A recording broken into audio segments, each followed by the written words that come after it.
Well, with us this morning to review the papers are Bidisha Mamata and Emma Wolf. Welcome both. Okay, let's go straight now to the front page of The Sun.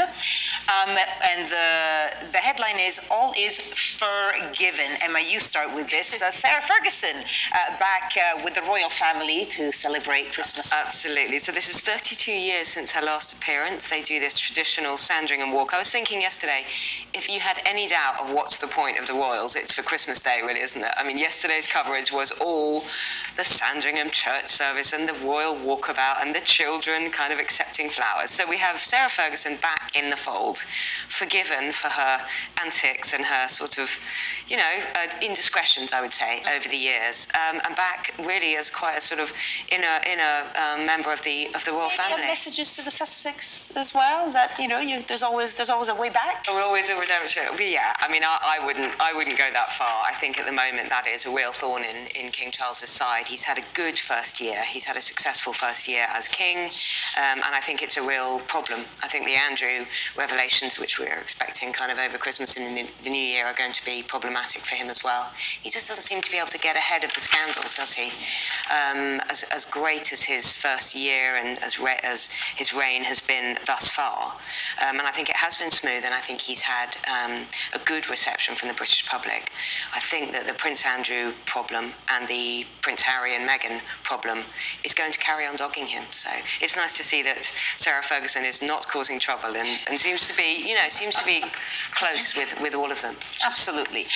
Bidisha, let's look at the Mirror, who's also going, as we were mentioning, the pictures of the royal family going to church, but a different take on the story. The headline, King of Peace. Yeah, and I completely agree with what Emma just said. This is the Hallmark movie version of the royal family. Everything is wholesome, everything is calm. And in the King's speech, which I was very impressed by, he finally looked sort of sharp and kingly and sober, and I thought it was a beautiful speech. He stressed the importance of anti-war sentiments, of pacifism, of peace. People assumed immediately that he's talking about Ukraine and Palestine, but I think that if you look globally, there are so many conflicts happening all over the world, many of them extremely long-running, that he was kind of planting his flag and saying, I'm going to be as political as I can be within my role. But he also stressed the importance of ordinary people doing their best within the community, because when he was giving the King's speech, there was footage of local charities and people of all ages and all types of person helping out and working together. It was concise, but actually quite moving, and I never usually used to watch the Queen's speech all the way through, but I was very impressed by his edge. It's odd to use that word in relation to Charles, but I think he's gained edge. He's got a kind of political viewpoint, and that doesn't mean he's party political. It just means that he has an opinion about the kind of world that we want to live in. Well, speaking of political points, Emma, let's go to the Times, the front page there. The Labour Party, I mean, unsurprisingly, it's an election year next year. The Labour Party with an alternative to the Rwanda plan. What is their alternative? Well, obviously, immigration is going to be key for the next election. It's going to be, I mean, people have called it the immigration election, people have called it the economy election, but it's key, and we are gearing up for, in this country, but also around the world, for elections. And Labour, as Keir Starmer, is desperate not to be seen as weak. He's been, branded as kind of weak and dithering and really not telling us many policies at all, as well as immigration. So this is their new plan. Their new plan is going to be to offshore immigrants, so that asylum applications would be processed offshore rather than having people coming here and then deporting them to Rwanda. This is ahead of Keir Starmer has a big speech next week, and it's his way of sort of planting his flag and saying, well, this is what many European leaders are doing as well. They're looking at this option. So it may be the way forward. It needs to be that Labour are calling this plan legally watertight, so that it can't be challenged in the way that the Rwanda plan, if we can even call it a plan, many of us would call it a Rwanda farce. But that plan, that plan is just endlessly being challenged, and then we end up with hundreds of thousands of people in a kind of backlog system. So yeah, this is Labour's alternative. Again, we don't have that much sort of meat on the bones as yet, but perhaps that'll come next week. And Bidisha, if we look at the front page of the Eye, it looks like Rishi Sunak's threat isn't just going to come from the left, but actually, arguably, even a bigger one, from the right. Reform UK doing incredibly well. Reform UK are doing incredibly well, relatively speaking, because they've gone up to 9% in the polls, up from 6%. So that is good for them. The significance of this, if you're a political analyst, is to say, okay, so Nigel Farage's Reform Party stands for something, that stands for his values, and it shows that those specific values are making headway politically. Whether that translates to people actually going to polls and voting is another matter altogether. But exactly as you say, Rishi Sunak is caught between the sort of left and the right wings of his own party. They're both tussling, and they're both saying he's either too extreme or not extreme enough, when in actual fact I think what's obvious to everyone across the board is he's a straight down the line technocrat. He is the Chancellor who became PM, and he's very susceptible to political attacks precisely because in a very odd way he's not political.